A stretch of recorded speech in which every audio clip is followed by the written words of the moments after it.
নমস্কাৰ বন্ধু-বান্ধৱীসকল, সংগীতাৰ ৰেচিপিছলৈ আপোনালোক সকলোকে স্বাগতম জনাইছোঁ। আজি মই বনাবলৈ লৈছোঁ গণেশ বাবাৰ অতি প্ৰিয় মিঠাই মোদক। এই মোদকটো একেবাৰে সহজতে অতি কম সময়তে বনাব পাৰি আৰু খাবলৈ বহুত সোৱাদ লগা হয়। যদি আপোনালোকৰ এই ভিডিঅ'টো ভাল লাগে তেন্তে প্লিজ মোৰ চেনেলটো ছাবস্ক্ৰাইব কৰি ল'ব আৰু লগতে থকা বেল আইকনটো দবাই দিব। তেতিয়া আহিবলগীয়া মোৰ ভিডিঅ'সমূহৰ ন'টিফিকেশ্যনবোৰ আপোনালোকে পাই থাকিব। তেন্তে বলক এতিয়া ৰেচিপিটোৰ ফালে আগবাঢ়ো। মোদক বনাবলৈ প্ৰথমতে মই গেছত এখন কেৰাহী বহাই দিছোঁ। ইয়াতে দিছোঁ ডাঙৰ চামুচ এখনেৰে 1 চামুচ ঘি আৰু এয়া দিছোঁ আধা কাপ গাখীৰ। গাখীৰখিনি অকণমান উতল আহিবলৈ দিম। এইটো অৱস্থাত আপোনালোকে গেছৰ ফ্লেমটো হাই টু মিডিয়াম কৰি ৰাখিব পাৰে।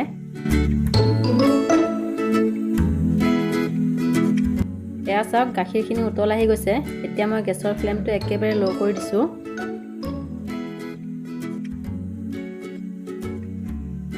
এয়া লৈছোঁ 1 কাপ পাউডাৰ গাখীৰ।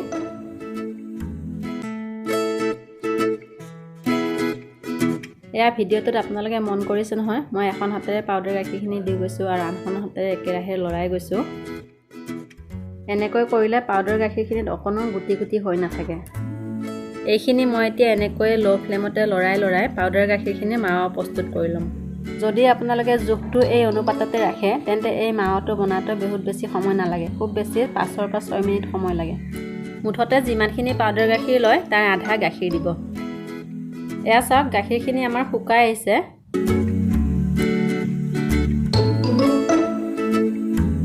এনেকৈ এটা ঠাইতে থোপ খাই আহিছে। মাৱাখিনিৰ পৰা অকণমান ঘি বিৰিঙি আহিছে, তাৰমানে আমাৰ মাৱাখিনি প্ৰায় হৈ গৈছে। এতিয়া মই গেছৰ ফ্লেমটো অফ কৰি দিছোঁ আৰু মাৱাখিনি এনেকৈ প্লেট এখনত উলিয়াই লৈছোঁ।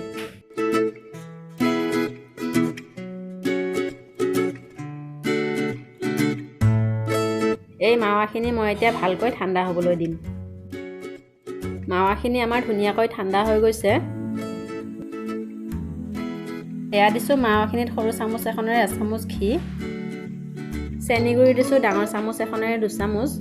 মিঠাটো আপোনালোকে সোৱাদ অনুযায়ী ইয়াতকৈ কম বা বেছি কৰি ব্যৱহাৰ কৰিব পাৰে। যদি আপোনালোকৰ ওচৰত চেনি গুড়ি নাথাকে তেন্তে গাখীৰখিনি উতলি থাকোঁতে চেনিখিনি দি গলাই ল'ব আৰু তাৰপিছত পাউডাৰ গাখীৰখিনি দিব। এইখিনি এতিয়া খুব ভালকৈ মিহলাই ল'ম।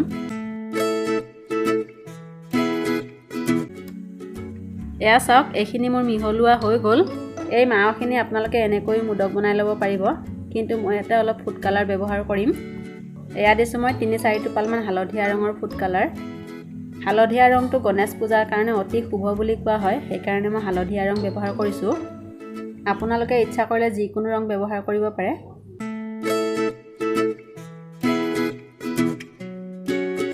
এয়া চাওক মাৱাখিনি মই এনেকৈ এটা ডো প্ৰস্তুত কৰি ল'লোঁ। এতিয়া মই ইয়াৰ পৰা অলপ অলপকৈ মাৱা লৈ মোদক বনাই যাম। হাতত অকণমান ঘি সানি লৈছোঁ, তেতিয়া মাৱাখিনি হাতত লাগি নধৰিব।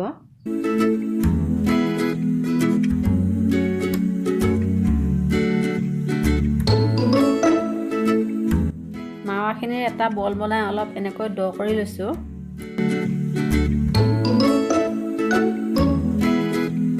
ইয়াৰ ভিতৰত দি মই অকণমান সৰু সৰুকৈ কাটি লোৱা ড্ৰাই ফ্ৰুটছ। এই বাতিটোত আছে কাজু, খিচমিচ, বাদাম আৰু পিস্তা।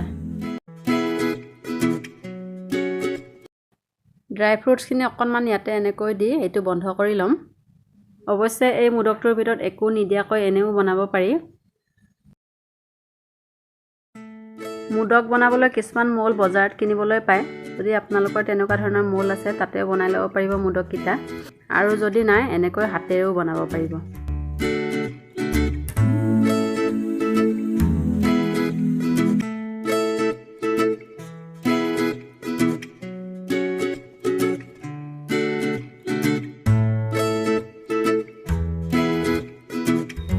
এয়া চাওক মোদকটো মই এনেকৈ বনাই ল'লোঁ আৰু মই এতিয়া এই মোদকটোত অকণমান ডিজাইন দি দিম। এনেকুৱা ধৰণৰ চামুচ সকলোৰে ঘৰত আছে নহয় জানো? এয়া চাওক চামুচৰ নালটোৰে মই মোদকটোত এনেকৈ ডিজাইন দি দিছোঁ। চামুচৰ ঠাইত আপোনালোকে টুথপিক বা কাটা চামুচো ব্যৱহাৰ কৰিব পাৰে। চামুচখন সকলোৰে ঘৰতে পোৱা যায়, সেইকাৰণে মই চামুচখনকে ব্যৱহাৰ কৰিছোঁ।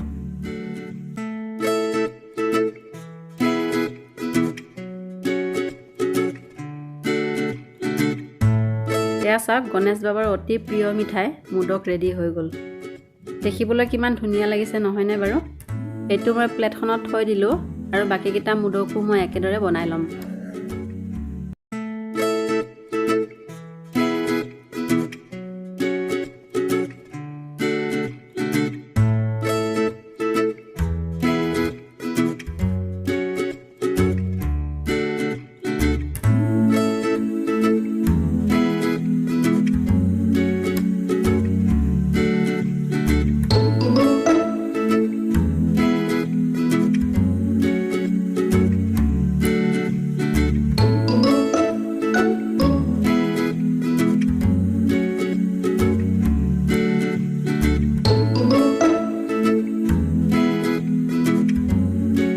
এয়া আমাৰ গোটেইকেইটা মোদক বনোৱা হৈ গ'ল। গতিকে বন্ধুসকল দেখিলেই নহয় এই মোদকটো বনাবলৈ কিমান সহজ আৰু কিমান কম সময়ৰ ভিতৰতে বনাব পাৰি। মাত্ৰ কেইটামান কথা লক্ষ্য ৰাখিলেই হ'ল। যেতিয়া মাৱাখিনি ঠাণ্ডা হ'ব তেতিয়া হাতত অকণমান মাৱা লৈ চেক কৰি চাব বান্ধ খাইছেনে নাই বল এটাৰ দৰে। যদি বলটো বনাবলৈ বহুত অসুবিধা পায়, বহুত ঢিলা যেন লাগে, তেন্তে মাৱাখিনি কেৰাহীখনত লৈ আৰু অকণমান শুকাই ল'ব। আৰু যদি মাৱাখিনি বহুত বেছি শুকাই যোৱা যেন পায়, তেন্তে অকণমান গাখীৰ দি মাৱাখিনি ঢিলা কৰি ল'ব। বন্ধুসকল কেনে লাগিলে আজিৰ এই ৰেচিপিটো কমেণ্ট কৰি জনাবলৈ নাপাহৰিব। আৰু যদি ভিডিঅ'টো চাই ভাল লাগিলে তেন্তে প্লিজ লাইক আৰু শ্বেয়াৰ কৰি দিব। আজিলৈ আহিছোঁ, পুনৰ আহিম এটা নতুন ৰেচিপিৰ সৈতে। মোৰ এই ভিডিঅ'টো সম্পূৰ্ণকৈ চোৱাৰ বাবে বহুত বহুত ধন্যবাদ।